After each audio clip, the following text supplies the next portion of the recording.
Flatbed barcode scanners can read an entire rack of 2D barcoded tubes at one time, offering great efficiencies in biobanking. The FreezeWorks importing features allow you to use these scanners to quickly and easily import new samples into the database, as well as search and update existing sample data. The following is an example of how to integrate a flatbed scanner with FreezeWorks. The typical flatbed scanner will produce a text file similar to this one. Here we have a 96 deep well plate with column, row, and barcode ID. The Thermal VisionMate, the scanner that created this file, can combine or separate the row column into one or two fields. To import in the FreezeWorks, the two must be separated, like this. Notice that besides the barcode values, there are empty cells in this rack. Also, notice there is a cell in which a tube cannot be read. But we can import this rack, leave out the empty cells, and go into FreezeWorks to fix the aliquot that cannot be read. At Sample Management Import Data, you can create and save various import formats for continual use. I have created one called Import New Rack, which I will use to import this file. For this rack, we will add a new sample at each row and create an aliquot. I've checked on the Interactive Auto Assign feature. This allows me to tell FreezeWorks during the import which freezer and where in that freezer I want the rack to go. At Setup, I select the file parameters. This file, for example, uses a tab to separate each field in the file. And then at Fields, I select the FreezeWorks fields that the text file will be imported into. Now they need to be in the same order as the text file. Column matches with subdivision 4 of my freezer. Row matches to subdivision 3. And the barcode will be placed in the vial barcode user-defined field. Then press the Import button to locate the text file and do the import.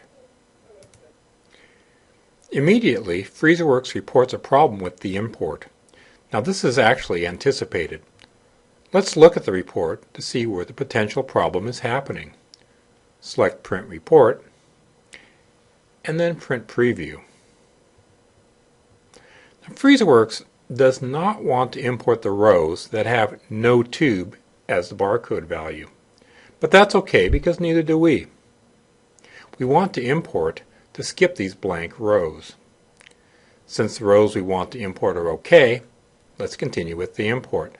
Here we can tell FreezeWorks where to place the new rack of tubes. We'll place them in Freezer A, Rack 1, Box 1.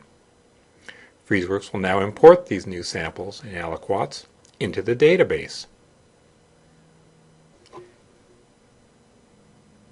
Here we see that FreezeWorks has created 85 sample and aliquot records. Press OK to view the results of our import. And here are the 85 new aliquots in a clickable list view. And from here we can perform any number of tasks. Let's look at this rack of vials from a picture or visual view. We go to Explore Freezers, find the box, and select View Picture.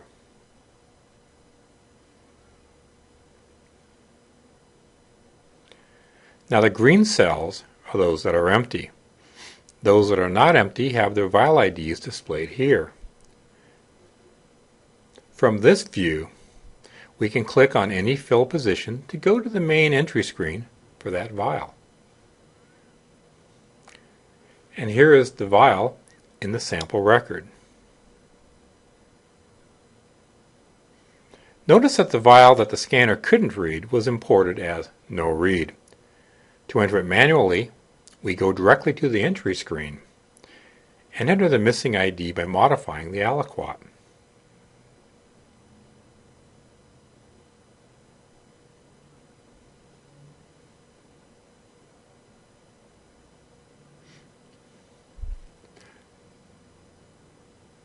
Press Save and Close, and notice that the cell that read No Tube now has the ID number associated with it.